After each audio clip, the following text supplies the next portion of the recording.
Gloria al Señor. Entonces, hermanos, continuamos con nuestro estudio de esta noche. Vamos por el séptimo capítulo, que tiene que ver con el juicio final de Babilonia y la bestia, y comprende los capítulos del 17 al 19. Dentro de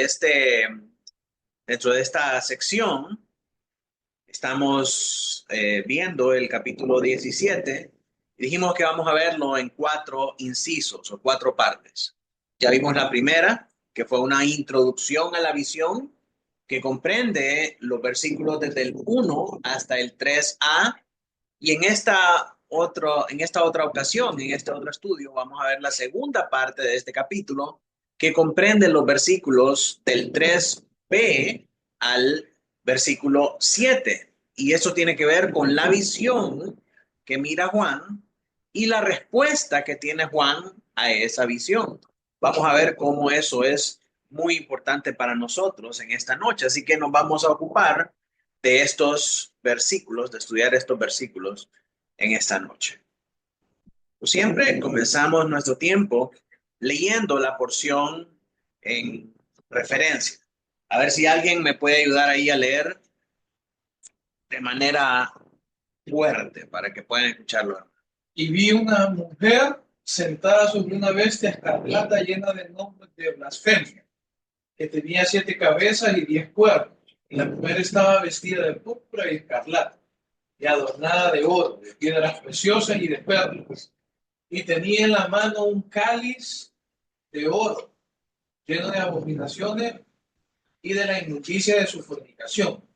Y en su frente un nombre escrito, un misterio: Babilonia la Grande, la madre de las rameras y de las abominaciones de la tierra. Vi a la mujer ebria de la sangre de los santos y de la sangre de los mártires de Jesús. Y cuando la vi, quedé asombrado con gran asombro. Y el ángel me dijo: ¿por qué te asombras? Yo te diré el misterio de la mujer y de la bestia que la trae, la cual tiene las 7 cabezas y los 10 cuernos. Amén. Entonces, este es un pasaje, hermanos, que nuevamente por los abusos hiperliterarios ha sido terriblemente malinterpretado y ha sido designado para otras cosas que son relevantes para nuestra época y cosas con las que quizás el pueblo de Dios de aquel entonces no se hubiera relacionado o no sentía una conexión. Y vamos a ver algunas de ellas en el estudio de hoy. Y comenzamos primeramente viendo la introducción a la visión. El versículo 3b, la segunda parte, ustedes recuerdan este versículo, comienza en la sección anterior con que Juan es llevado por el Espíritu al desierto para poder recibir esta visión, ¿verdad? Ahora vemos el contenido de lo que es la visión. Y en esta segunda parte se nos muestra lo que es la esencia de la visión. ¿Cuál es la esencia de la visión? Los dos personajes que va a ver Juan acá. Primeramente, la mujer vestida de escarlata sobre una bestia, también escarlata, que lleva nombres de blasfemia, tiene 7 cabezas y 10 cuernos. La pregunta en todo eso es, ¿quién es esta mujer y quién es esta bestia? En el estudio de esta noche vamos a ver un anticipo de quiénes son y por qué es importante conocer eh, la identidad de estos dos personajes y la manera en la que operan, la función que ellos tienen en llevar a cabo toda su agenda. Entonces vemos una mujer sentada sobre una bestia escarlata. La bestia nos dice que está llena de nombres blasfemos y tiene 7 cabezas y 10 cuernos. Y ese es en esencia el contenido de la visión. El resto de los pasajes nos van a ampliar un poco más acerca de estos mismos dos elementos, la mujer y la bestia sobre la cual ella va cabalgando. La mujer vestida de púrpura y escarlata nos dice que está adornada de oro y piedras preciosas y tiene un cáliz de oro lleno de abominaciones. Tiene un nombre en su frente que dice Babilonia la Grande. ¿verdad? Entonces ahí nos está diciendo quién es esta mujer.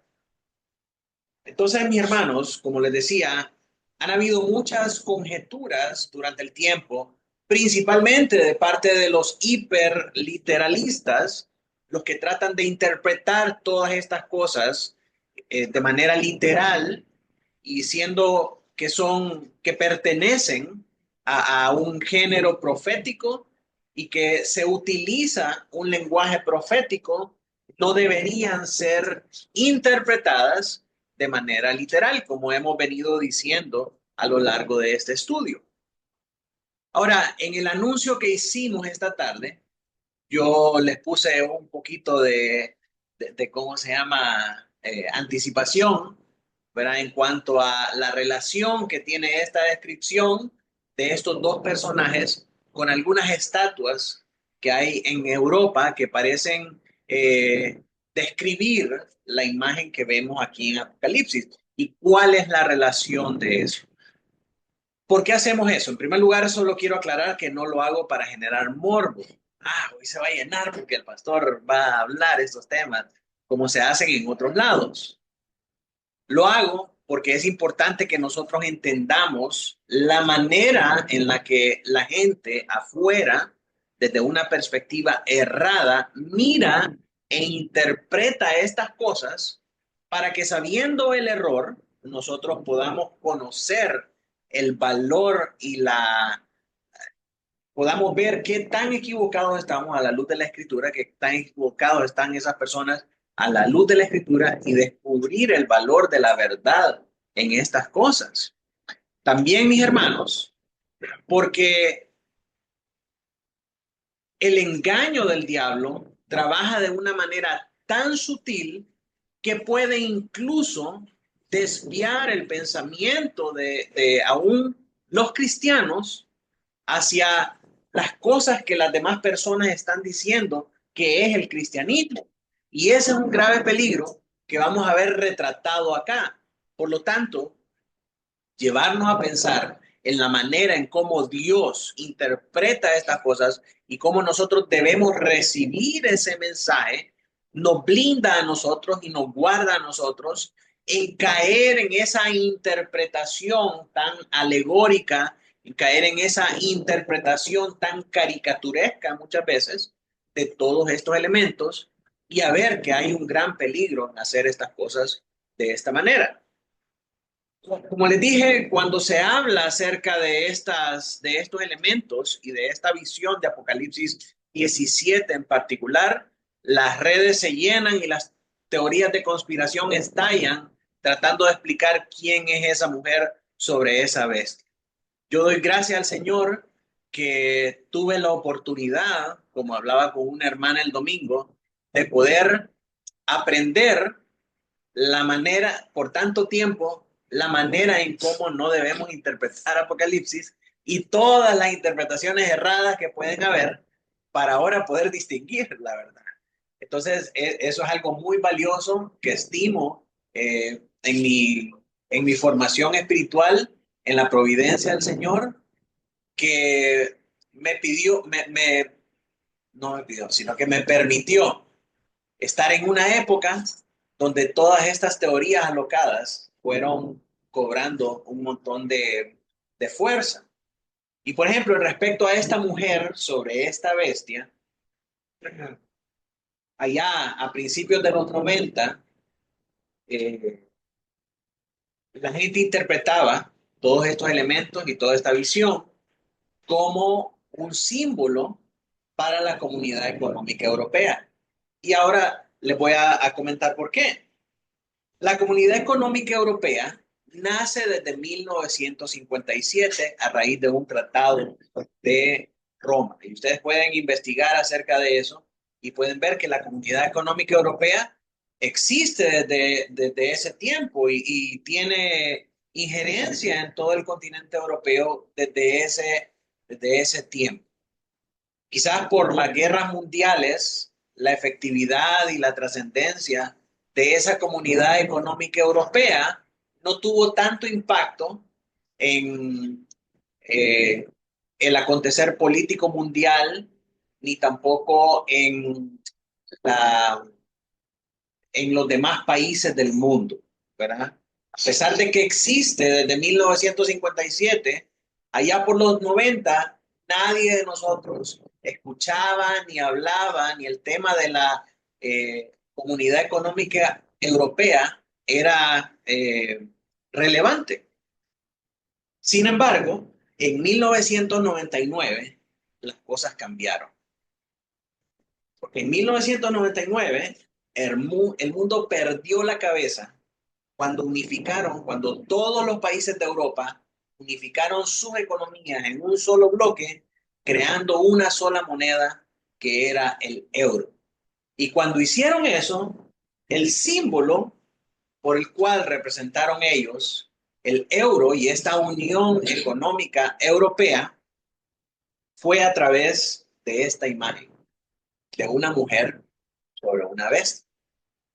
Cuando empezaron a surgir las primeras monedas, miraban o mirábamos esta simbología en toda esta moneda circulando, ¿verdad? Por los principales países. Entonces, de nuevo, los hiperliteralistas, ¿verdad? Miraban esta figura o esta descripción de esta visión en este símbolo y al ser una moneda comercial que ofrecía tener bastante fuerza y que los países comenzaron a comercializar en esta moneda porque era más fuerte que muchas otras economías, muchos perdieron la cabeza en aquel entonces y dijeron la marca de la bestia, la marca de la bestia, ¿verdad? Esto representa la Babilonia, esta es la moneda comercial y quien no tenga esta moneda no va a poder comprar ni vender y esto casa perfectamente con todo lo que hemos venido viendo acerca del Apocalipsis. Entonces hubieron todo tipo de teorías locas, incluso libros como este de Dave Hunt, Una mujer cabalga la bestia, y el enfoque de Dave Hunt era decir que quien estaba detrás de todo este florecimiento económico era la Iglesia Católica y que toda esta unificación económica iba por consiguiente llevar a una unificación religiosa, unificación cultural, unificación social, así como también una unificación económica. Pero realmente es este símbolo una representación de Apocalipsis 17. Ciertamente no. ¿Por qué razón? Porque, como hemos dicho anteriormente, todo lo contenido en esta visión es figurativo, no puede interpretarse de manera literal. Entonces, ¿qué es lo que pretende la Comunidad Económica Europea al poner una mujer sobre una bestia? Y bueno, tenemos que saber un poco de contexto en cuanto a el continente europeo y por qué se llama de esa manera. Estas imágenes de su símbolo provienen de la, provienen de la mitología griega, ¿verdad? La imagen representa a Europa, una joven virgen que un día recogía flores en el campo y el dios Zeus la mira y la codicia con sus ojos y decide convertirse en un toro para raptarla y llevársela a Creta. La mujer se monta en ese toro, que era Zeus, convertido en toro, se van a Creta y ahí en Creta él abusa de ella y le da tres hijos. Uno de ellos es el rey Minos, nosotros no recuerdo nombres, pero este Minos fue rey de Creta, fue el que hizo el laberinto de Creta y fue el que puso el Minotauro ahí en el laberinto. ¿Verdad? Esa es toda la historia detrás de esta simbología. La mujer se llamaba Europa, ¿verdad? Y por eso el continente europeo adoptó este nombre porque de estos tres reyes que nacieron entre Europa y Zeus, se pobló todo el continente europeo. Así que esta simbología representa los orígenes culturales, folclóricos de lo que es Europa. En ninguna manera representa la mujer de Apocalipsis 17. Entonces, el gran problema con esto es que nosotros tenemos que saber de dónde vienen las cosas para poder tener una interpretación real y certera. Esta mujer sobre esta bestia viene del folclore, de la cultura y de la mitología griega. Entonces, no podemos nosotros utilizar cosas de la cultura actual, cosas de fuera de la Biblia, cosas extra bíblicas para interpretar la Biblia, porque únicamente la Biblia interpreta la Biblia. Y cuando la Biblia interpreta el significado de quién es esta mujer y quién es esta bestia, jamás menciona que esta mujer es Europa o que esa bestia es Zeus. Por el contrario, la escritura es sumamente clara al decirnos quién es esta mujer y quién es esta bestia. Ahora, ¿eso por qué es importante? Porque nosotros entendiendo eso, vemos ahora qué es lo que está pasando en las iglesias alrededor nuestro. Están utilizando cosas de la cultura, cosas del folclore, cosas de la mitología, fantasías para interpretar la Biblia. Y muchas personas caen víctima de esa alocada interpretación. Mis hermanos, no podemos traer cosas de afuera para interpretar la Biblia. La Biblia se interpreta ella misma. Cuando nosotros dejamos que la cultura, cuando nosotros dejamos que el folclore, cuando nosotros dejamos que estas leyendas vengan a interpretar la Biblia, nosotros ya caímos víctima del engaño de Babilonia. Y vamos a ver más adelante cómo eso es un tema que se trata aquí en profundidad. Entonces, mis hermanos, solo la Biblia interpreta la Biblia. Esa es la premisa principal que nosotros vamos a utilizar para poder definir o para poder identificar quién es esta mujer y quién es esta bestia. Hasta aquí, descartado que es Europa y descartado que es Zeus convertido en un toro, ¿verdad? Así que esta interpretación alocada de los dispensacionalistas e hiperliteralistas no tiene cabida en un pensamiento cristiano bíblico. ¿Estamos, hermanos? Todavía pueden encontrar ustedes algunos recursos que hablan acerca de estas teorías locas. Uno de ellos es el Missler Report de Chuck Missler en la página de Koinonia House, que es un ministerio supuestamente tirado a todas esas interpretaciones escatológicas, pero de nuevo utilizando estos elementos del folclore, de la cultura y muchas veces del gnosticismo para explicar asuntos bíblicos. Entonces, miremos primeramente quién es esta bestia escarlata. Y vamos a ver algo que es evidente. Esta bestia, tal y como se describe en este capítulo 17, es identificada o es representada de la misma manera en Apocalipsis 13:1. Miren lo que dice Apocalipsis 13:1. ¿Quién lo lee? Se me paré sobre la arena del mar y vi subir del mar una bestia de 7 cabezas y 10 cuernos. Y en sus cuernos 10 diademas, y sobre sus cabezas un nombre blasfemo. Sí, es una descripción casi idéntica de esta misma bestia. Eso nos hace pensar a nosotros y nos hace deducir que la bestia que es introducida en el capítulo 13 es la misma bestia que está viendo Juan acá en el capítulo 17.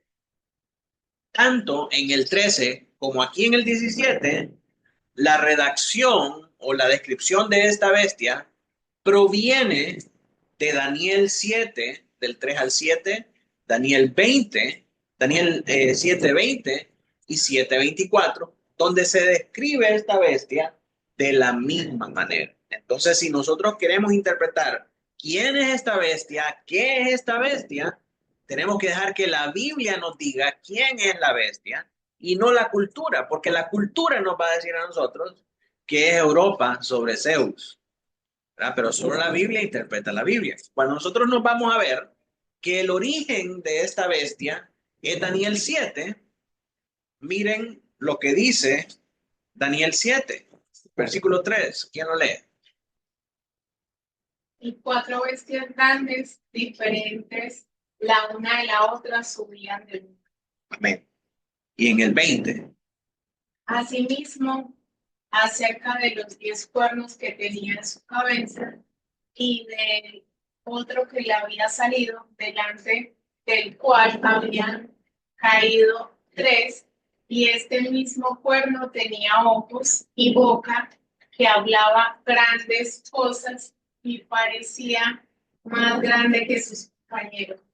Entonces está hablando de esta bestia, perdón, con muchas cabezas, con muchos cuernos, que abría la boca y hablaba blasfemias. Entonces, el lenguaje y la personificación de esta bestia proviene claramente de Daniel 7. ¿Sí? Si pudiéramos nosotros hacer una representación de lo que es esta bestia, se miraría más o menos así. Que esta es una caricatura, pero es lo más acercado a la descripción que está dando Apocalipsis. Totalmente diferente al toro que nos menciona la mitología griega, ¿verdad? Entonces, no puede ser la misma figura, no puede ser la misma simbología. Es algo completamente diferente. Ahora, definamos un poco más la simbología. La bestia, en el contexto de Daniel, representa los imperios mundanos que persiguen al pueblo de Dios. Esa es la interpretación que nos da la Biblia. Y en el contexto de estos pasajes, Apocalipsis 13, la bestia que sale del mar, y Apocalipsis 17, lo que esta bestia va a hacer es precisamente eso: perseguir a los cristianos a través del poder que se le ha dado. ¿Se acuerdan en Apocalipsis 13 cuando sale la bestia del mar? ¿Qué es lo que hace? Perseguir a los cristianos. Entonces, la bestia representa esos imperios mundanos que tienen el poder para levantarse en contra de Dios, hablar en contra de Dios, blasfemar el nombre de Dios y perseguir a sus santos. Las cabezas y los cuernos representan la plenitud del poder de los reinos malvados que persiguen al pueblo de Dios, ya que este es su significado prefigurado en Daniel 7. Cuando nosotros vamos a Daniel 7 y comenzamos a ver estas cabezas y estos cuernos, es una señal de autoridad, es una señal de poder, es una señal de legitimidad para poder perseguir al pueblo del Señor, para poder levantarse por encima de todo lo que se llama Dios. Miren Daniel 7:24. ¿Quién lo lee? Y los 10 cuernos significan que del reino se levantarán 10 reinos, y tras ellos se levantará otro, el cual será diferente de los primeros, que 3 reyes de reino. Entonces, cuando leemos acerca de estas cabezas y estos cuernos, estamos leyendo de la autoridad de reyes, del poder de reyes, del el poder oficial para poder hablar en contra de Dios y perseguir a los creyentes. El color escarlata representa en primer lugar la realeza. Era el color con que se vestían los reyes. Y al mismo tiempo, al ser el color de la sangre, representa, como vamos a ver más adelante, el derramamiento de la sangre de los mártires y de los santos del Señor. Los nombres blasfemos son falsas pretensiones de soberanía divina, ¿verdad? Ya lo vimos anteriormente que la bestia trataba de usurpar a Cristo, de hacer los milagros de Cristo para que todo el mundo, todos los moradores de la tierra se maravillaran y adoraran a esta bestia.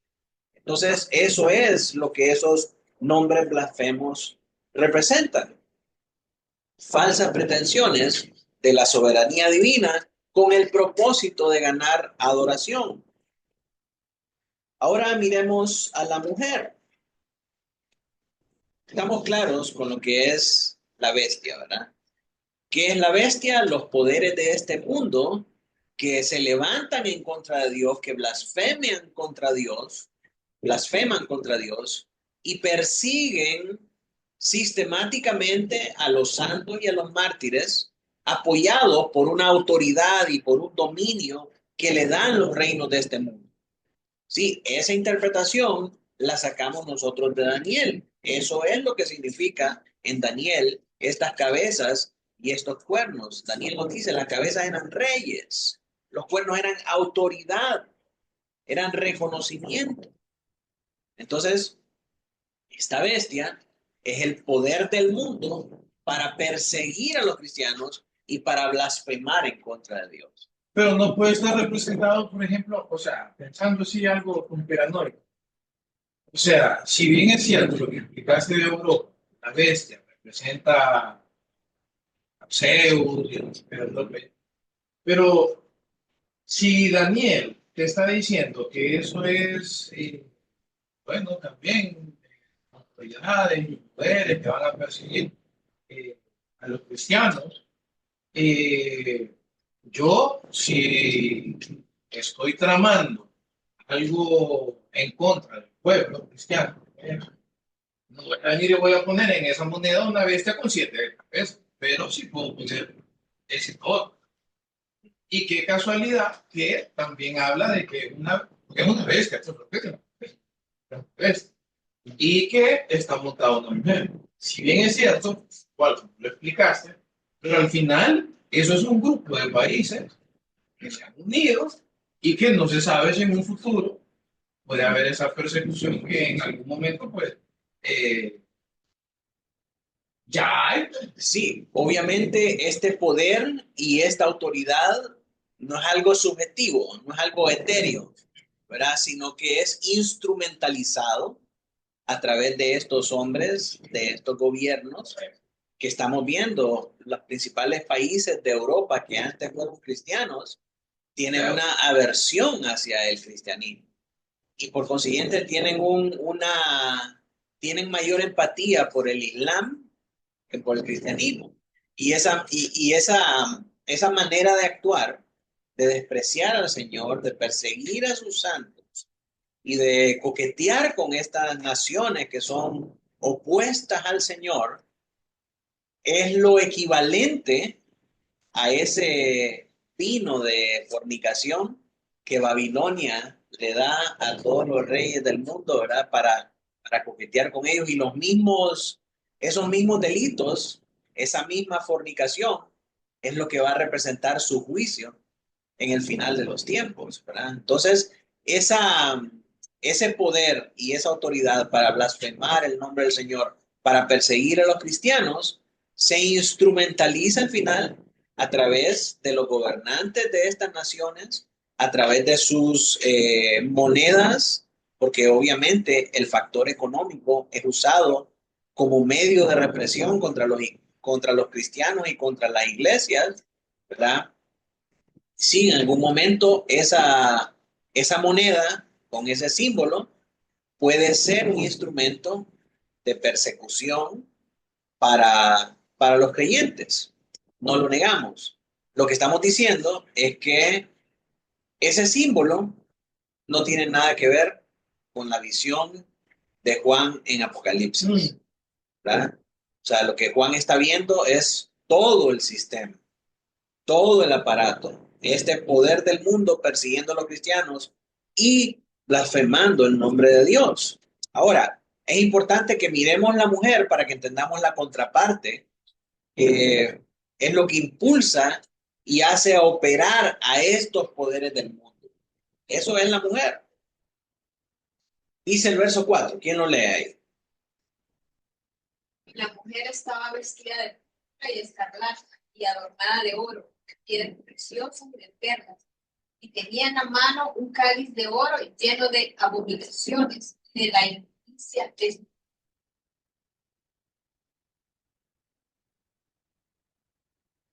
Si usted mira entrar a la iglesia, una mujer con esas descripciones, ¿qué pensaría de esa mujer?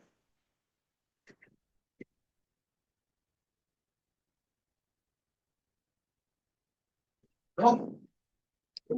Que tiene mucho poder, dinero, pues porque solo alguien con poder y dinero se vestiría de esa forma. Totalmente, totalmente. Diríamos los hondureños, esa vieja tiene pisto.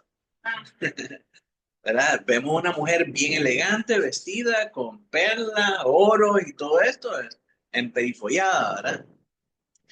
Es alguien que tiene dinero, es alguien que tiene capacidad, ¿verdad? Y esa es la idea que transmite esta visión, que esta mujer tiene un poder económico, tiene un poder de lujos para persuadir y para hacer todo lo que ella quiere, para perseguir a los santos y para oponerse a Dios.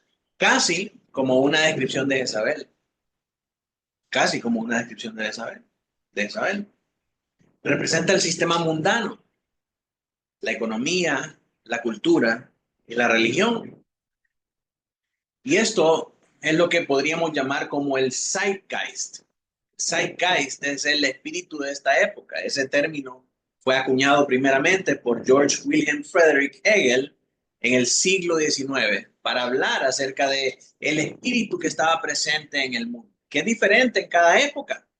Y en nuestro tiempo nosotros podemos ver qué es lo que impulsa a la gente, qué es lo que lleva a la gente a hacer las cosas que hace y comportarse de la manera que hace. Ese es el zeitgeist. Ese es el espíritu de la época. Y cuando nosotros vemos las plataformas sociales, vemos la conducta de las personas, nosotros vemos que el espíritu prevaleciente de la época es ese afán por buscar el dinero, por buscar las cosas materiales, por poner lo material por encima de los valores y por encima de las cosas espirituales. La gente tiene una fijación con el éxito, con la opulencia, con la extravagancia, porque eso es lo que miran en las redes sociales. Eso es lo que prevalece en este siglo. Los hombres quieren ser relevantes, los hombres quieren ser reconocidos, quieren ser poderosos, quieren que los admiren, quieren que les den like, quieren que los demás los veneren por cómo se viste, por lo que habla, por lo que dice, por tantas cosas. Y siempre sale uno en las redes sociales que se distingue por algo, ¿verdad? Aquel que por los zapatos, entonces empieza a hablar de los zapatos y todo, y los zapatos son la gran cosa.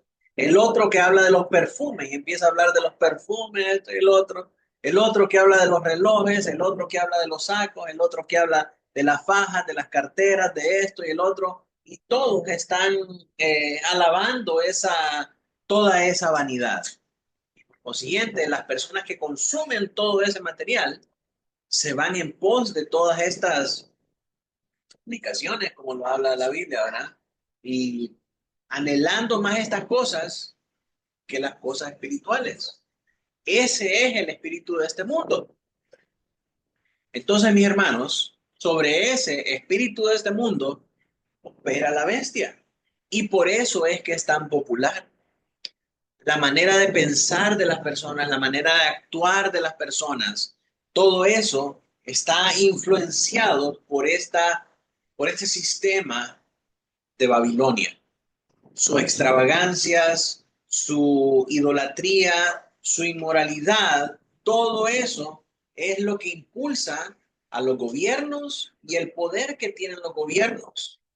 ¿Por qué los gobiernos ahora son ateos?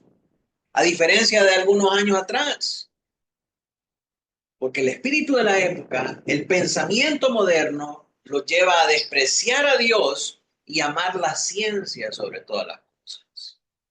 Amar a los hombres por encima del hombre. Pensar que los hombres son el centro del universo. Y ese pensamiento es lo que los lleva a atacar a Dios y a atacar a los cristianos. ¿Por qué? Porque los cristianos son los únicos que se oponen a esa forma de pensar. Y estas son cosas que siempre han existido. La manera de pensar de Dios, la manera en cómo Dios quiere que nosotros, como hijos suyos, pensemos en contra del pensamiento del mundo. Y ha sido una batalla constante. Por eso Pablo dice en Romanos 12:2, no os conforméis a qué, a este siglo, a la manera de pensar de este mundo, a ese espíritu de esta época, sino dice, transformaos por medio de la renovación de vuestro entendimiento, para que comprobéis cuál sea la buena voluntad de Dios, agradable y perfecta. Pablo le dice a los romanos, no se conformen con la manera de pensar de este mundo, porque la manera de pensar de este mundo está influenciada por el espíritu de la época que busca oponerse a Dios. No se conformen a la manera en cómo piensan los demás, en cómo piensan los del mundo. Transformen su manera de pensar, renueven su manera de pensar para que descubran cuál es la voluntad de Dios agradable y perfecta. El espíritu del mundo no puede conducir nuestra manera de pensar acerca de Dios, acerca del hombre, acerca del pecado, acerca de la salvación, acerca de Cristo. Solamente la palabra de Dios es lo que debe de guiar nuestra conciencia y guiar nuestro pensamiento para tener las verdades acerca de estas cosas. En el momento en que nosotros nos desviemos de eso y comencemos a escuchar al espíritu de este mundo, en ese momento nosotros comenzamos a beber del vino de las fornicaciones de Babilonia. Comenzamos a pervertir nuestra fe. Comenzamos a transigir con el mundo. ¿Por qué? Porque empezamos a ver que estos religiosos realmente son bien recalcitrantes, son bien fanáticos, no quieren a nadie, ni ellos mismos se aguantan.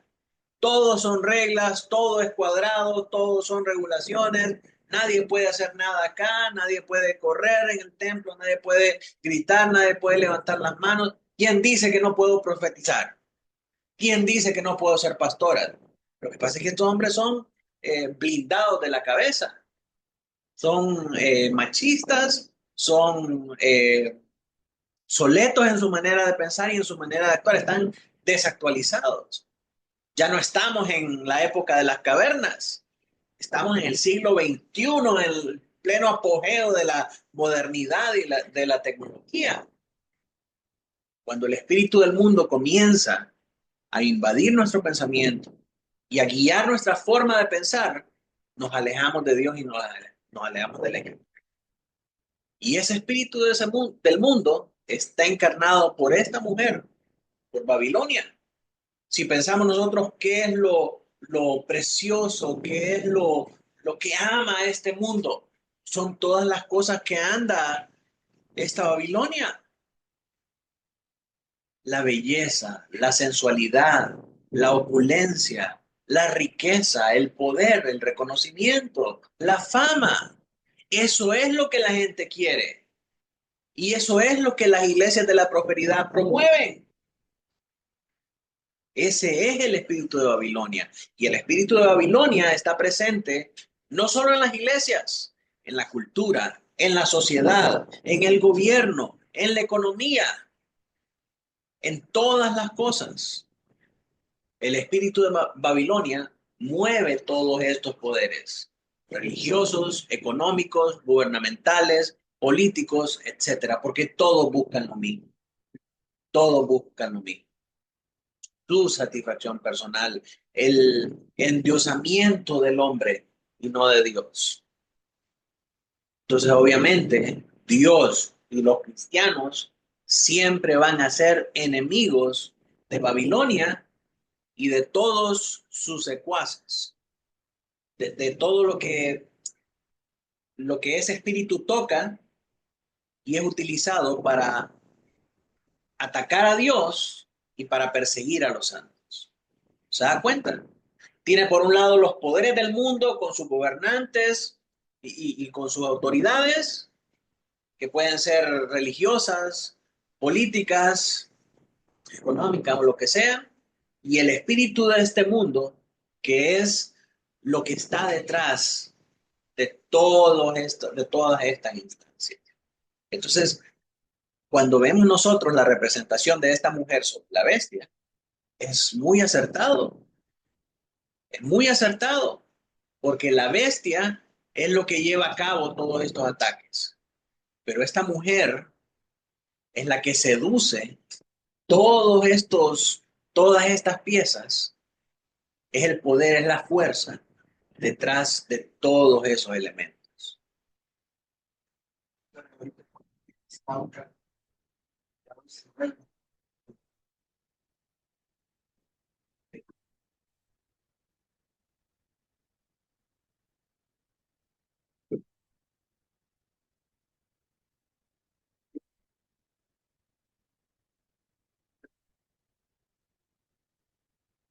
Sí, sí, sí, sí, sí,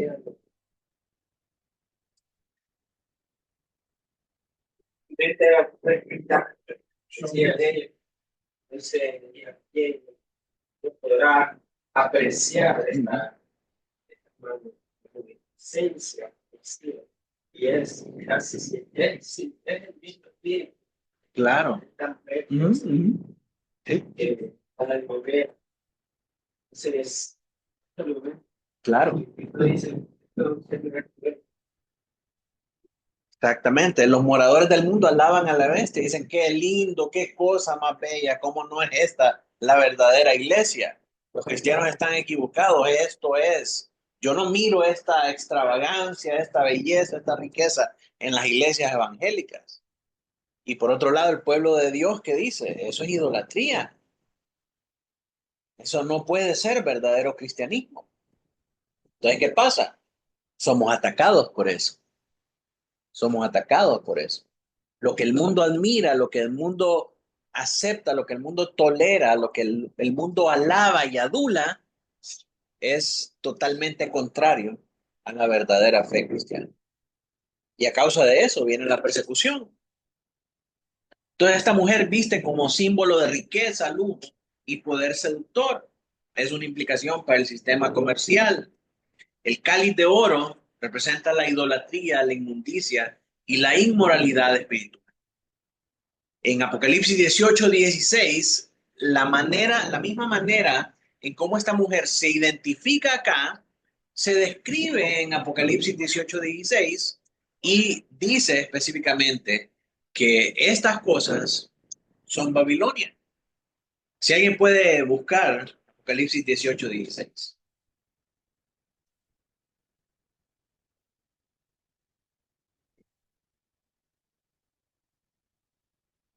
Y diciendo, hay de la gran ciudad que estaba vestida de lino fino y de plata, y estaba adornada de oro y de piedras preciosas y de perlas. Bien, entonces esta mujer que se viste de esta manera es Babilonia. Es Babilonia. Esta mujer no es Europa. Una vez más, volvemos al caso. No es Europa, es Babilonia. La Biblia nos da la interpretación. La Biblia nos dice, esta mujer es Babilonia. ¿Quién es Babilonia? El espíritu de esta época que está detrás de los gobernantes, de los poderes políticos, militares, culturales, religiosos, sociales y todo lo demás. ¿Estamos entendiendo, hermanos? ¿Estamos entendiendo? ¿Sí? La bestia. ¿Quién es la bestia? El sistema impío, los gobernantes impíos, la mujer he visto con todos los el sistema religioso que va en contra de Dios, pues por así decirle religioso. La bestia son los poderes de este mundo, ¿verdad? La mujer es la ideología, el pensamiento, la razón, el comportamiento, eh, toda la manera de ver las cosas, toda la manera de actuar está personificado en esta mujer que es esta Babilonia. Ella es la que mueve todos estos poderes, todas estas plataformas mundiales. Ahí tenemos a la mujer cabalgando sobre la bestia. Entonces, y una de las cosas que me gusta de la imagen anterior, se las voy a poner acá para a ver si, sí, ahí está. Una de las cosas que me gusta de esta imagen anterior es que en las coronas tiene una descripción de las principales causas que enarbolan los poderes o los gobiernos, ¿verdad? Tiene el orgullo actualmente, bueno, que es el primer pecado, es el pecado por el cual cayeron ángeles, ¿verdad? Es actualmente algo que se alaba en el espíritu de esta época. El orgullo gay muestra tus convicciones, tu manera de percibirte con orgullo, ¿verdad? En lugar de ser visto como un pecado, más bien se promueve. La idolatría, la, eh, el homicidio. Muchos gobiernos adoptan, ¿verdad? Y defienden situaciones como el aborto y utilizan su legalidad y su autoridad para oficializar el, el homicidio sistematizado de miles de criaturas inocentes. Y todo esto refrendado por una autoridad que es el gobierno. ¿Verdad? Entonces, esa es una descripción clara de lo que son esos cuernos y esas coronas que enarbolan y que levantan y que utilizan estos gobiernos para blasfemar a Dios y para perseguir a los cristianos.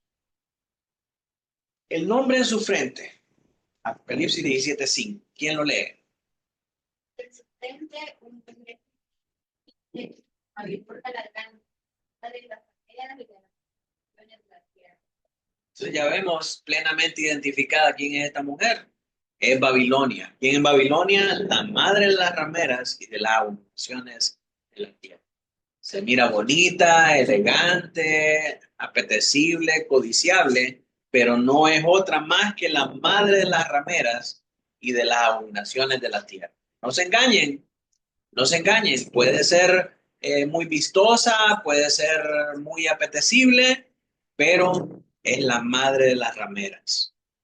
En el Apocalipsis, el nombre en la frente revela el carácter de un individuo y su relación, ya sea con Dios o con Satanás.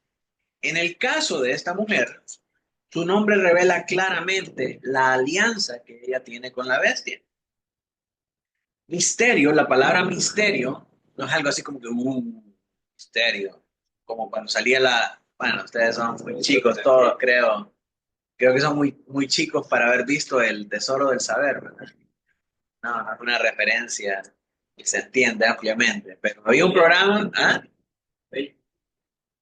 Mauro sí, tal vez lo vio. El Tesoro del Saber era un programa de marionetas, le enseñaban cada día palabras y significados y todo eso, pero llegaba un momento en que se presentaba la palabra misteriosa del día, entonces ya la palabra misteriosa, y todo el mundo estaba temblando del misterio de la palabra, y era una palabra sumamente complicada, por eso se llamaba la palabra misteriosa.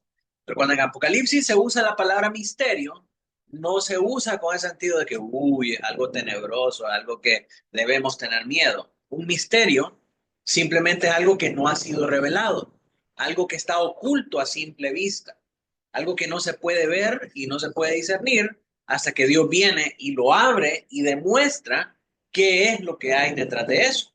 Y esta palabra, misterión, significa eso, algo que permanece oculto y que no ha sido revelado todavía. Entonces, cuando leemos esto, significa que en contexto nosotros podemos ver para atrás y podemos ver que los moradores del mundo alababan a esta mujer, alababan a esta bestia, perdón, y alababan sus proezas y todo lo que hacía. El mundo estaba engañado y no sabía quién era esta bestia y quién es esta mujer. Pero cuando el Señor le revela a Juan el misterio de su nombre, queda evidente que este sistema tan atractivo, tan bueno, tan bonito, ¿ve? ¿Por qué es malo que yo persiga estas cosas?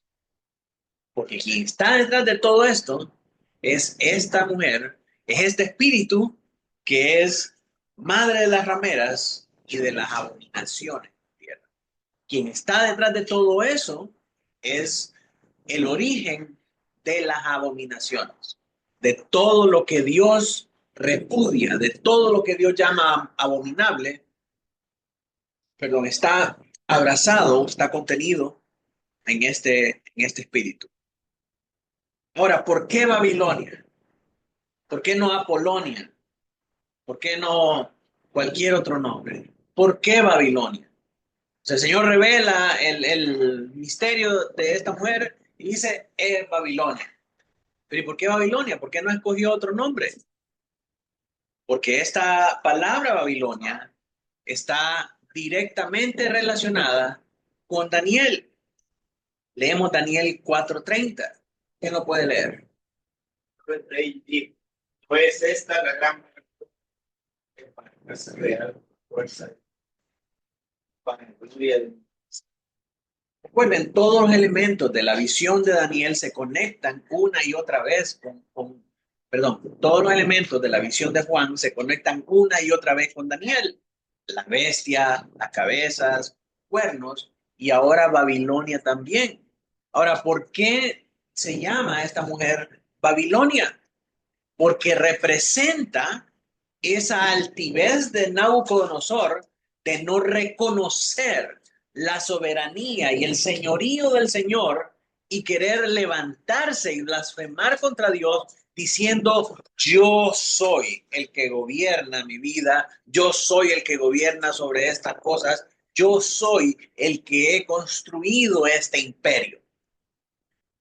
Y entonces, ¿quién está detrás de ese pensamiento? Babilonia. Babilonia. Y Babilonia está presente en la forma de pensar de los moradores de la tierra actualmente, cuando no quieren a Dios, cuando no buscan a Dios, cuando es más importante suplir sus placeres. Y miren, no hay que, no hay que ser místico para entender estas cosas, solo póngase a ver de qué habla la gente en los reels y en los podcasts y en todo eso. Abunda la vulgaridad, la promiscuidad y todas esas cosas. Y la gente se ríe, la gente alaba, la gente aplaude todas esas cosas. Eso es lo bonito, eso es lo vivo. Y ahora invitan a líderes cristianos para validar ese tipo de conversaciones, ese tipo de comportamientos y ese tipo de cosas. Y la gente dice, ya ven, este que es cristiano entiende cómo son las cosas. Eso es lo bonito, hay que vivir la vida. ¿Y quién está detrás de eso? Babilonia. ¿Y qué es esta Babilonia? Es esa altivez, es levantarse en contra de Dios, no reconociendo su soberanía y reconociendo únicamente eh, su propia soberanía sobre uno mismo. Y esa altivez es orgullo y es una blasfemia contra Dios, porque solo Dios es creador y dueño de todas las cosas. Solo Dios tiene gobierno soberano sobre nuestra vida y sobre su creación. Entonces, el nombre Babilonia proviene de este rey altivo, de ese deseo de elevarse por encima de Dios y negar la soberanía de Dios sobre su vida. Este nombre encierra la altivez del hombre al rebelarse contra Dios. Ahora, la función de la mujer, dice el verso 6, vi a la mujer ebria por la sangre de los santos y de la sangre de los mártires de Jesús. Cuando la vi, quedé asombrado con gran asombro. Entonces vemos que todo este poder que tiene esta mujer, todos estos gobiernos, todas estas fuerzas del mundo, impulsadas por este espíritu y por esta forma de pensar, ¿hacia dónde llevan? A blasfemar contra Dios y a perseguir a los cristianos, a perseguir a los cristianos. Y aquí vemos en vivo y en directo cómo ella está llevando a cabo esta persecución. Es madre de la idolatría y la corrupción global. Seduce espiritualmente a través del comercio, a través de la cultura y a través de la falsa religión. Es como vemos que opera este espíritu del mundo en todas las cosas que tienen que ver con esta corrupción. Quienes rechazan el sistema de Babilonia serán perseguidos y asesinados. Ahora, ¿cuáles son las formas de persecución que tiene este espíritu de Babilonia? De nuevo, instrumentalizado en estas plataformas de poder, en estos gobiernos. ¿De qué manera persigue Babilonia a los creyentes? En primer lugar, por medio del exilio. En segundo lugar, por medio del encarcelamiento. En tercer lugar, por medio del martirio. Y son cosas que ya estamos viendo. Son cosas que desde el tiempo de la iglesia, desde el tiempo de Juan, ya estaban sucediendo. En contraste con la mujer del capítulo 12, que es la novia del Cordero. Se viste de lino fino, limpio y resplandeciente. Esta mujer se viste de escarlata, de púrpura, con oro y perlas preciosas, y toma del cáliz de sus fornicaciones y da de beber a las naciones y persigue a los mártires. Vemos algunos textos de prueba. Apocalipsis 1:9. Juan, hablando de que está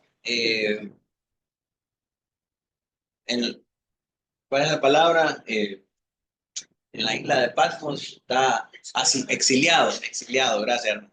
Está exiliado en la isla de Patmos. Apocalipsis 2:10.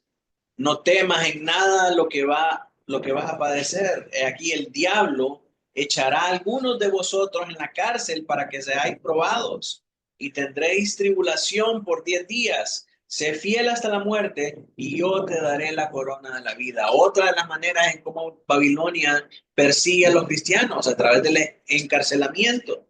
Entonces vemos exilio, encarcelamiento y Apocalipsis 2:13. Yo conozco tus obras y dónde moras, donde está el trono de Satanás, pero retienes mi nombre y no has negado mi fe, ni aún en los días de Antipas, mi testigo fiel, fue muerto entre vosotros, donde moras. Entonces vemos que ya habían testigos fieles del Señor siendo martirizados, siendo asesinados por causa del testimonio del Señor Jesucristo. Estas son tres maneras sistemáticas en las que Babilonia persigue a los cristianos. A través del exilio, a través del encarcelamiento y a través del martirio. También tenemos Apocalipsis 6:9, cuando abrió el quinto sello, vi bajo el altar las almas de los que habían sido muertos por causa de la palabra de Dios y por el testimonio que tenían. ¿Quién lo mató? Babilonia. ¿Cómo lo mató? Utilizando los poderes de este mundo, la bestia. ¿Quiénes son las víctimas de Babilonia? ¿Quiénes van a morir por el hostigamiento de Babilonia? Dice el verso 6, vi a la mujer ebria de la sangre. Y esto es muy importante, hermano. Apunte esto en su Biblia. Porque estos son los que son perseguidos. Estos son los que mueren. Estos son los que son objeto de persecución por parte de Babilonia. Los santos y los mártires de Jesús. Y eso es muy importante, hermanos. Y gloria al Señor que está esta especificación acá en este versículo. Porque mártires hay de todas las religiones. Los musulmanes que hicieron esa matanza, el atentado terrorista en Nueva York, son considerados mártires. Pero ellos no son que van a ser redimidos por la sangre del Cordero y tienen parte con el Señor. Solamente los mártires de Jesús son los que tienen parte con el Señor. Solamente los mártires de Jesús son los que son perseguidos por Babilonia. Estos mártires se mártires por ellos mismos para ganar los favores de Alá en el más allá. Entonces, ¿quiénes son los santos? ¿Quiénes son los santos? De nuevo, la Biblia interpreta la Biblia. Y vemos nosotros en las cartas pastorales que los santos son llamados todos aquellos que son cristianos, miembros de iglesias bíblicas ordenadas. Pablo saluda a los santos de Filipos que están con los diáconos y los ancianos. Son cristianos que pertenecen a una iglesia que está bíblicamente ordenada. Esos son los santos verdaderos. Nosotros no podemos decirle santo a cualquiera. Nosotros no podemos decirle hermano a cualquiera. Y hay gente que le anda diciendo hermano por aquí, hermano por allá, hermano este, y ni se congrega, ni quiere saber nada de la iglesia. Van a otras iglesias, van a otras denominaciones, van a otras sectas que son totalmente opuestas al cristianismo. Esos no son hermanos.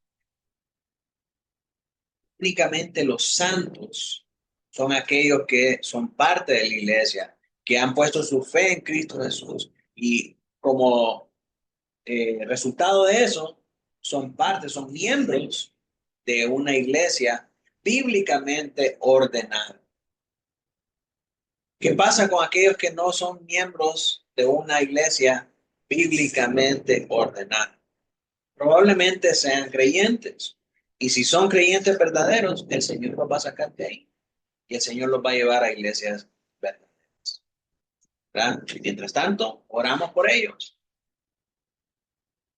Los cristianos santificados por Cristo, miembros del cuerpo de Cristo visible en iglesias locales ordenadas. Esos son los santos. Ahora, ¿quiénes son los mártires? Apocalipsis 6, del 9 al 11. Todos aquellos que han sido muertos por causa de la palabra de Dios y por el testimonio que tenían. Para todos aquellos que son muertos por causa de la palabra de Dios, por el testimonio que tenían de Cristo, esos son mártires. Ahora miremos la reacción de Juan. Y esto es muy importante, hermano. Esta es la cereza del pastel de esta lección. Porque dice Juan que cuando él vio esta visión de esta mujer sobre esta bestia, dice que él quedó asombrado con gran asombro. Valga la redundancia. Juan se asombra con gran asombro. ¿Qué quiere decir eso? ¿Y por qué eso es tan importante? Esta palabra asombro en griego es taumazo y se refiere a una admiración y hasta una adulación. Cuando Juan mira estas cosas, a Juan le parece que esto es impresionante. Juan tiene cierta admiración por esta visión, por esta mujer y por esa bestia. ¿Por qué? Porque lo que presenta, mis hermanos, pónganme atención, porque esto es importante. Si se pierden eso, van a perder el resto de lo que vamos a hablar. Los sistemas del mundo, las ideologías del mundo, el espíritu de esta época es apetecible muchas veces incluso a los creyentes. Muchos creyentes caen en esos engaños. Muchos creyentes creen a las mentiras que son publicadas en las redes sociales y en las plataformas sociales, admirando y codiciando esas cosas. No estamos exentos de eso porque el pecado remanente todavía está en nuestro corazón. Y en algún momento podemos admirar ciertas cosas acerca de estos sistemas mundiales. Podemos admirar la manera en cómo un gobernante que es abiertamente ateo, la manera en cómo dirige un país y cierto aspecto de su integridad y ética. Y podemos hasta desear que estuviera aquí en Honduras. Podemos admirar ciertos aspectos de iglesias blasfemas y pensar por qué mi iglesia no es así. Podemos admirar ciertas cosas de todo este sistema y de todo este espíritu de este mundo. No estamos exentos de eso. Y de eso habla esta admiración que Juan tiene acá. Y les voy a decir por qué yo creo que esto es así. El asombro de Juan, al describirlo como esta palabra taumazo, que es admiración o adulación, puede provenir de una confusión. O sea, está abrumado ante lo que está viendo. O sea, es tan grande y es tan maravilloso y es tan indecible que Juan está asombrado con gran asombro. O, simple y sencillamente, está teniendo cierta atracción indebida hacia eso que se le está presentando. Es decir, hay una posible admiración ante su apariencia religiosa y atractiva. Mira que esta forma de predicar a Cristo atrae las masas y que la gente está siguiendo y la gente está proclamando el nombre de Cristo, no en una manera como lo hacemos nosotros, pero están cantándole a Cristo. Eso puede ser atractivo, puede ser atrayente. ¿Y por qué no hacemos nosotros eso mismo? Si hiciéramos eso mismo en la iglesia, tuviéramos más personas. Podemos caer en ese tipo de atracción indebida. Y entonces aquí hay un peligro para nosotros, porque si el ángel le revela el misterio y le dice, esta mujer y esa bestia que los moradores del mundo admiran sin saber quién es, yo te voy a decir quién es. Es la madre de las rameras y el origen de toda abominación de la tierra. Pero Juan está extasiado viendo eso. Juan está admirando eso. ¿Qué es lo que pasa, Juan? Te acaban de decir que esa es la madre de las rameras, que es el origen de todas las abominaciones, y vos admirándola. Sí, hay una advertencia ahí para nosotros, hermanos, y hay un peligro de que estas cosas, de que esta imagen engañosa de esta mujer y de esta bestia pueda seducir a los fieles. Por eso la reprensión del ángel a continuación es muy importante. Y es la reprensión del ángel la que nos hace ver a nosotros que Juan estaba cayendo en ese embobamiento también del mundo y de esta mujer y de esta bestia. Y quiero guiarlo hacia algunos ejemplos modernos en los que nosotros podemos caer también actualmente en este tipo de adulación moderna ante este espíritu de la época y ante los poderes que llevan a cabo este espíritu, esta ideología. Por ejemplo, en el ambiente laboral, cuando ocultamos convicciones y participamos en actos corruptos, sobornos o fraudes, para no ser excluidos. Para que no digan, ay, es que ese es un evangelicoide aburrido y quién se quiere juntar con él, no nos juntemos con él. No le digamos de esto. Sí, entonces ya uno, por no sentirse excluido, participa de esa. Más si tiene las dos cuotas del gallo más gallo aquí en la nuca, ¿verdad? Y no sabe qué hacer y está desesperado. Y la única manera es, ahí participar de algo turbio para poder salir y por lo menos pues voy a tener paz mental con eso y no me van a estar molestando en el feriado del 1 de mayo. Hermanos, cuando abrimos nuestros ojos y hacemos codiciable ese fruto prohibido, nosotros estamos participando de las fornicaciones de Babilonia. Y si todavía no lo hemos hecho, pero lo estamos contemplando, estamos cayendo en esa adulación peligrosa. Otro ejemplo, las redes sociales. Promover estilos de vida materialistas o hedonistas, lujos, la sexualización, buscando aprobación. De repente ahí miro a la jovencita, ¿verdad? Siguiendo tendencias, siguiendo trends que no son correctos, que son inmorales, que son indecentes, pero por seguir la moda, por seguir el tren, ¿verdad? Y por montarse ahí en el vagón de la aceptación, terminan haciendo lo mismo que el mundo está haciendo. Admirar esas cosas es tener esta admiración peligrosa y malsana hacia estos sistemas babilónicos. Relaciones personales, validar ideologías que contradicen la Biblia. Por ejemplo, el relativismo moral. No importa, lo importante es que creas en Dios. No importa dónde te congregues, con tal te congregues.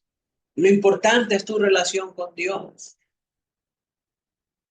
Todas esas cosas que nos llevan a predicar un falso evangelio y darle falsa esperanza a las personas de que son salvos cuando no lo son realmente, porque no conocen el verdadero evangelio, porque no han puesto su esperanza en Cristo Jesús y no se han arrepentido de sus pecados, es coquetear con Babilonia, es tener esa adulación malsana hacia los sistemas de hoy. ¿Se da cuenta? Si empezamos a sacar y si empezamos a decir todas estas cosas o a pensar cómo nosotros más de alguna vez hemos admirado estos sistemas y estas ideologías, nos hemos reído de reels y videos que insultan y blasfeman al Señor. Estamos teniendo esa adulación malsana hacia Babilonia. Y esto es ahí es donde viene la reprensión del ángel. Te dice, ¿por qué te asombras?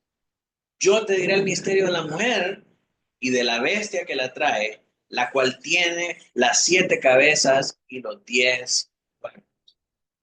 Juan estaba extasiado, estaba asombrado con gran asombro. Y el ángel lo reprende y le dice, hey, ¿por qué te asombras? ¿Qué es lo que estaba mirando de esa mujer? Yo te voy a decir quién es esa mujer y quién es esa bestia.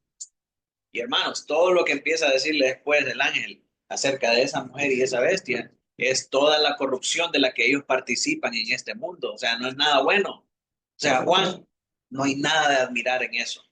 No hay nada de admirar ahí. Se da cuenta que la reprensión del ángel lo pone de regreso a donde tiene que estar y en la manera en cómo tiene que pensar. Casi le pasa como el procurador Félix, creo que fue, ¿verdad? Que dice, por casi me persuades. El rey Agripa. Eh, igual estaba Juan ahí, ¿verdad? Casi lo persuade la Babilonia, pero el ángel lo pone de regreso a donde tiene que estar. Juan no debería admirar ni temer a la ramera, porque su belleza es engañosa. Riesgo de confundir la apariencia con la verdadera espiritualidad. Por esa razón el ángel reprende a Juan.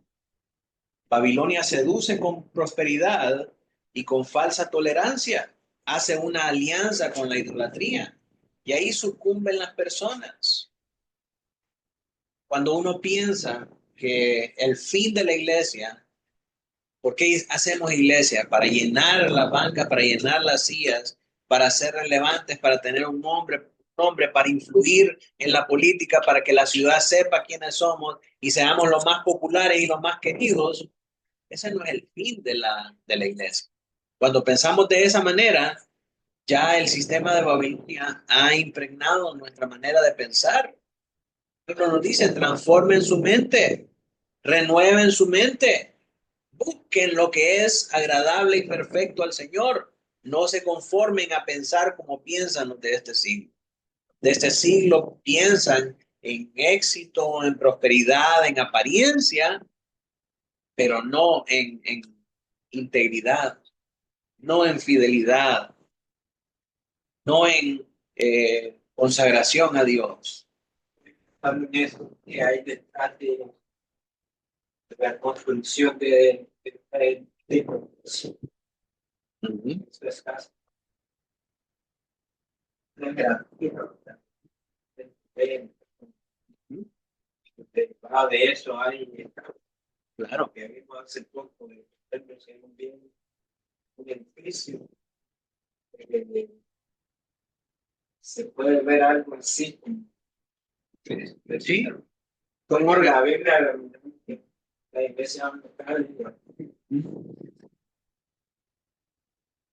de nuevo, el espíritu de este mundo penetrando el pensamiento de la iglesia, llevándola a pensar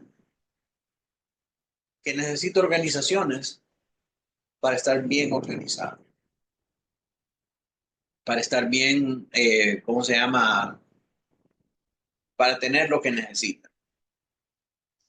¿Y qué es lo que necesita según ellos? Hacer templos. El Señor no manda a sus siervos a hacer templos. El Señor no manda a la iglesia a hacer templos. El Señor manda a la iglesia a ser discípulos. Claro, muchas veces tener un local propio es importante y a veces es más barato poder pagar un local, poder pagar un local propio que estar alquilando permanentemente. Pero las denominaciones no aparecen en la Biblia, ni tampoco los siervos de Dios construyendo iglesias. La iglesia en el Nuevo Testamento se reunían en las casas. Claro, en nuestros tiempos, no solamente en las casas, también se reunían en locales alquilados. Los discípulos de Cristo alquilaban el aposento alto, se reunían en el espacio del templo, o sea, se reunían en muchas otras cosas. El punto es que todo este pensamiento de la época nos lleva a nosotros a desenfocarnos de lo que es importante, de lo que deberíamos estar haciendo por estar haciendo tesoros aquí. Y de nuevo le digo, ni las denominaciones, ni la construcción de los templos se mira en las iglesias del Nuevo Testamento. Cuando se habla de templos, se habla de el templo de la diosa Diana, ¿verdad? Todo eso, el templo judío y lugares que eran utilizados para idolatría. Los, los judíos se reunían en sinagogas, en las regiones fuera de Jerusalén, ¿verdad? Y el pueblo del Señor se reunía en casas. Cuando son-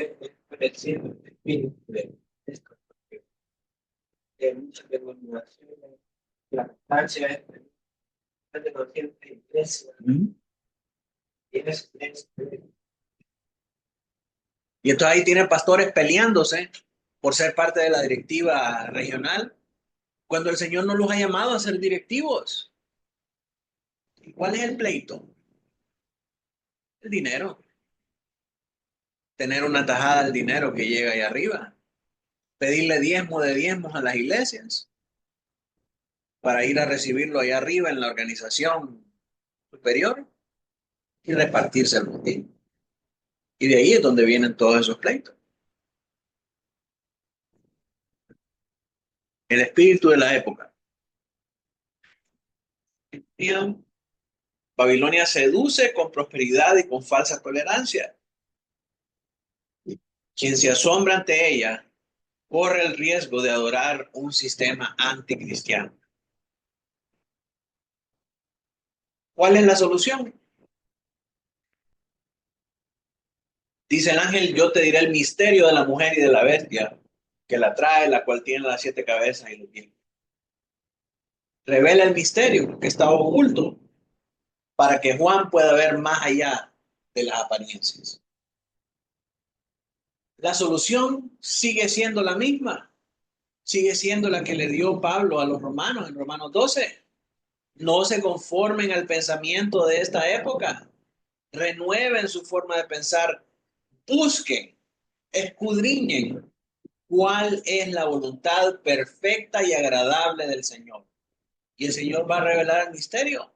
El Señor va a revelar lo que está oculto. Todo aquello que nos asombra y que nosotros decimos será o no será, no tenemos que aceptarlo a la primera, tenemos que ir y buscar la voluntad del Señor y que el Señor nos dé luz y que el Señor nos abra la mente para ver más allá de las apariencias, para poder entender su voluntad agradable. El misterio es que lo que parece éxito en realidad es abominación. El juicio va a ser inminente para Babilonia y sus sistemas. Somos llamados a discernir como creyentes todas estas cosas y no sucumbir y conformarnos ante ellas. Si adoras con Babilonia, vas a sucumbir junto a ella en el juicio final. Así que no transijas. Para concluir, concluimos con los dos enunciados con los que hemos concluido a lo largo de esta serie.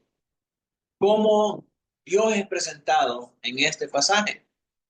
Dios es presentado de tres maneras. Primeramente, como soberano, Dios expone el misterio de Babilonia, aun cuando su apariencia confunde. Dios no está engañado, ni está embobado, ni está asombrado con Babilonia. Dios sabe perfectamente quién es Babilonia. Dios sabe perfectamente quién es la bestia. Y esto más, Dios le ha dado el poder para actuar de esta manera. Dios conoce y Dios sabe. Y también sabemos que el poder de ellos para actuar engañando a los moradores del mundo y persiguiendo a los cristianos está limitado por el plan de Dios. Así que Dios sigue siendo soberano. También como juez, Él registra la maldad de Babilonia y fija su condena. O sea, el Señor solamente está diciendo, y dice que miraba como Babilonia, se embriagaba con la sangre de los mártires. Y todo esto son pecados, son delitos que el Señor va acumulando a la cuenta de Babilonia para que, como dijo en la sección anterior, así como tomaba o así como daba de beber del vino de sus fornicaciones, así el Señor le va a dar de beber de la copa de su ira. El Señor solo lo está dejando que acumule y que acumule para finalmente traer contra ella todas estas operaciones y todas estas maldades para finalmente buscarla. Finalmente, Dios es presentado como el protector de su pueblo. Él reprende el asombro de Juan en el verso 7 y actúa como protector contra el engaño de Babilonia. Si él exhorta a Juan y le dice, no te asombres, yo te mostraré el misterio. Y eso nos muestra la protección del Señor, que los que son suyos no van a sucumbir ante ese engaño. ¿Por qué? Porque el Señor nos va a revelar el misterio cuando nosotros escudriñemos cuál es su voluntad. Finalmente, ¿cómo estos pasajes dan consuelo a los cristianos en todas las épocas? Primeramente, Dios conoce cada gota de sangre derramada por su santo. Las lleva contadas. Él está registrando todo sufrimiento como precioso. Dice la palabra que preciosa es ante los ojos del Señor la muerte de los. El Señor lleva registro de la maldad de Babilonia por amor a sus santos.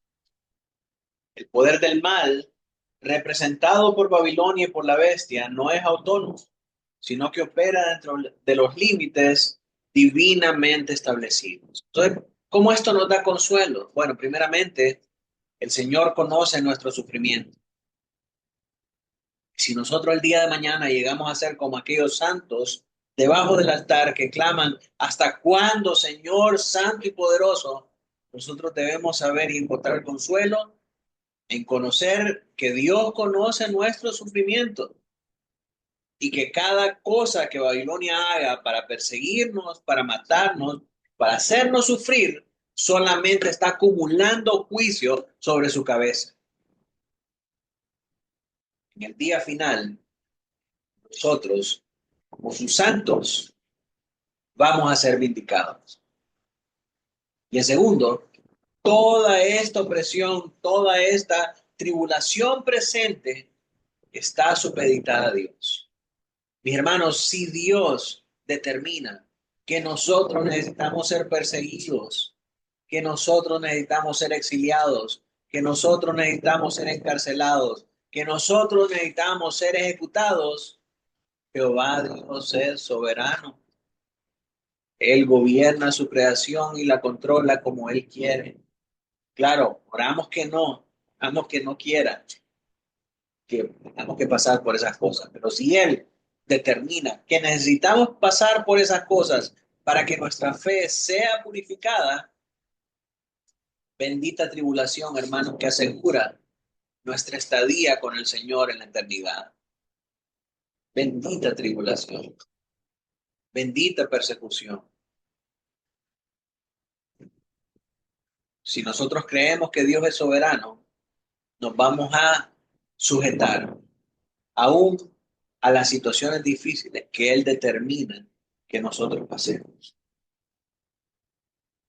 lo que parece ser una victoria temporal del sistema mundano es en realidad un preludio de su inevitable juicio, mientras que los mártires sean declarados vencedores eternos. Dios no nos deje en confusión. Como le explicó el misterio a Juan, hoy también Él nos da discernimiento a nosotros por su Espíritu para poder ver más allá de las apariencias engañosas del mundo. Así que nosotros podemos ser consolados con estas cosas, mis hermanos. Todo lo que hoy es, todo lo que el mundo estima en este momento, todo lo que se opone a Dios, a nuestras creencias y a la enseñanza de la Escritura, va a finalizar un día en el juicio de Dios. Dios va a destruir a su enemigo. Así que nosotros no podemos aferrarnos a las cosas de este mundo. Nosotros miramos a ese día final cuando estemos con el Señor. También cuando nos sintamos dudar, cuando las cosas del mundo y el pensamiento del mundo nos atrape, no sepamos nosotros qué es verdad, cuál es la verdad de Dios y cuál no. Tenemos que estar consolados y tenemos que estar confortados en saber que Él no va a permitir que sus hijos sean. Él nos va a exhortar, Él nos va a reprender, nos va a llevar de nuevo a considerar su verdad y nos va a revelar los misterios que necesitamos saber para conocer su voluntad perfecta y agradable. Así que, mis hermanos, si nosotros somos parte del pueblo del Señor, no vamos a ser burlados, ni vamos a ser llevados por este sistema del mundo. Entonces, ¿cuál debe ser nuestra preocupación en este tiempo presente? Estar averiguando los símbolos y los tiempos y qué significa la mujer, qué significa la bestia, si es la Comunidad Económica Europea, si es el euro, si es esto o es el otro. No. Nuestra preocupación en este tiempo presente debe ser estar unidos a Cristo. Porque si nosotros estamos unidos a Cristo, hermanos, si nosotros amamos a Cristo, no vamos a amar nada más de este mundo. No vamos a ser engañados.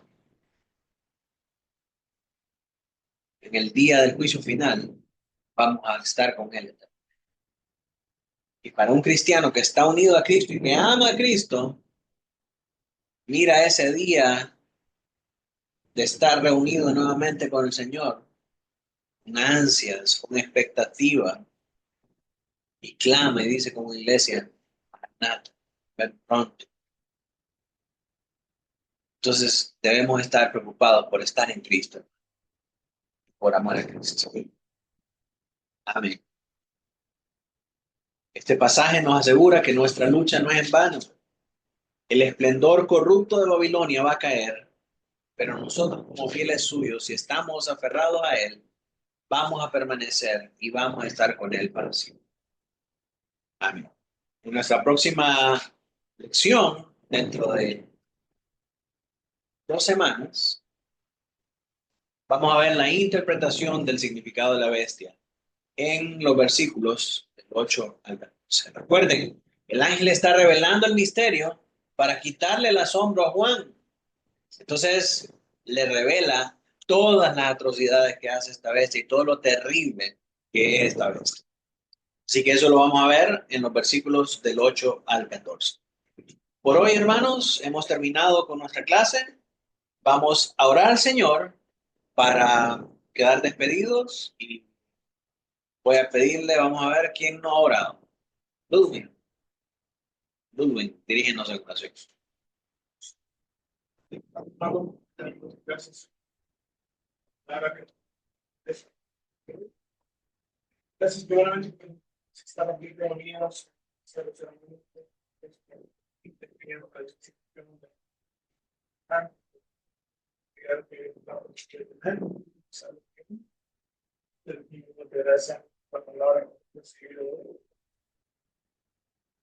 Gracias por la enseñanza, Señor. Gracias por considerar darnos estas advertencias. para que podamos vivir acorde a ellas, y sabiendo lo que este mundo intenta hacer. Ayúdanos a permanecer fieles, ayúdanos a permanecer buscando lo que es realmente importante y dejar de producir cosas que puedan parecernos atractivas, ¿no? Ayúdanos a verte a ti, Señor. Poner nuestra mirada en el sexo, estar completamente conectados. Que nuestras vidas puedan reflejarlo. Nuestro vivir diario sea un testimonio de personas que buscan realmente. Guárdanos de regreso a nuestras casas, un del camino, todo el occidente del mal, y vamos a ver. Amén.